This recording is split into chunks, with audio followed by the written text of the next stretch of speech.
what does it really mean to be safe? To find that one place of sanctuary, a real haven from harm. Well, we're about to dive into an ancient system that was designed for exactly that. But it was for a very specific kind of danger, one that forced people into a desperate life or death race for safety. This is the incredible story of the cities of refuge. Think about it. When a siren starts to blare, or the sky just turns that ominous shade of dark, what's our first instinct? It's to find shelter, right? We look for bomb shelters, storm cellars. It's this deep, universal human need. We're all just searching for a place where we can feel secure, a space that can hopefully withstand whatever chaos is happening outside, a place where you can just, for a moment, finally breathe. But imagine this. What if the danger wasn't some force of nature, but another person who is actively seeking revenge? Where do you possibly run when the threat is a human being who's fueled by grief and, get this, has a legal right to come after you? This is the exact problem an ancient and, frankly, brilliant legal system was designed to solve. So let's talk about justice versus vengeance and the problem of the blood feud. The core issue back then was that if someone was killed, it was often up to their family to get revenge. And as you can imagine, this could kick off these endless destructive cycles of violence.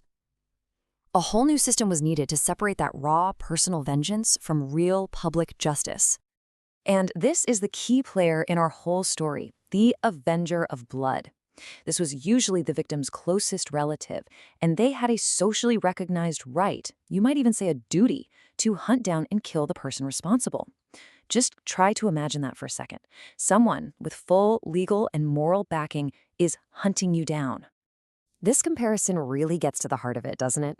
Vengeance is private, it's emotional, it's immediate, it's just raw.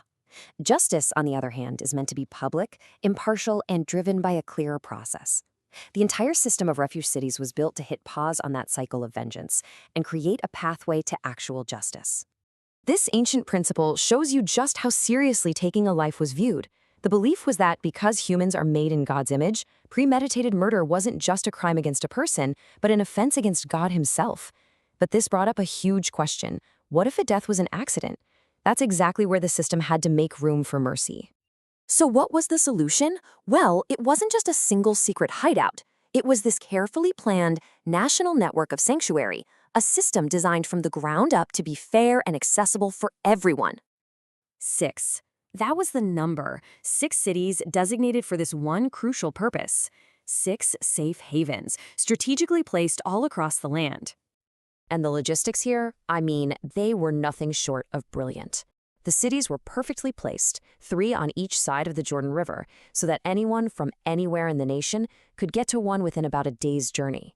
The roads leading to them were kept clear, with big, visible signs pointing the way, saying, Refuge.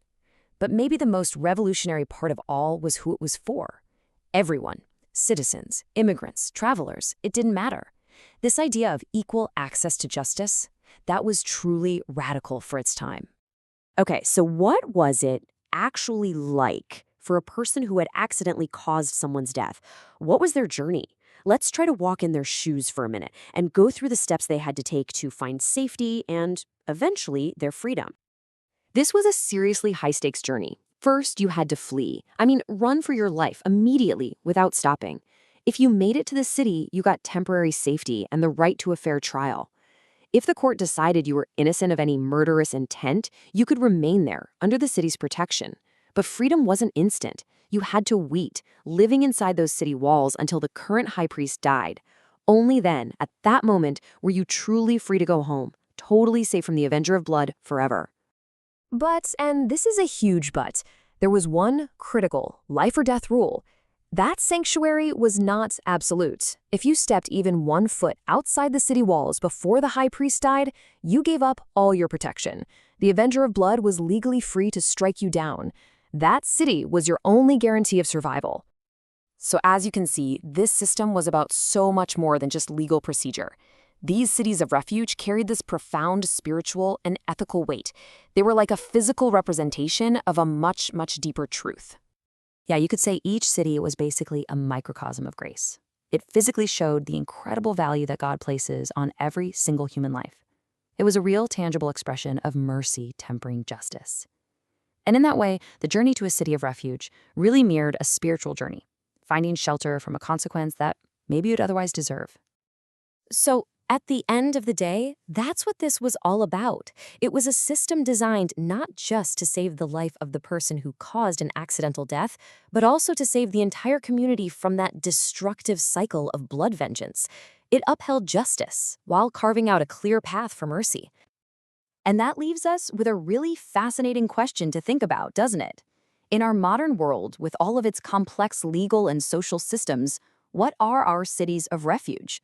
Where do we find sanctuary not just from physical harm, but from things like snap judgments, public shaming, or consequences that are completely lacking in mercy? It's definitely something to think about.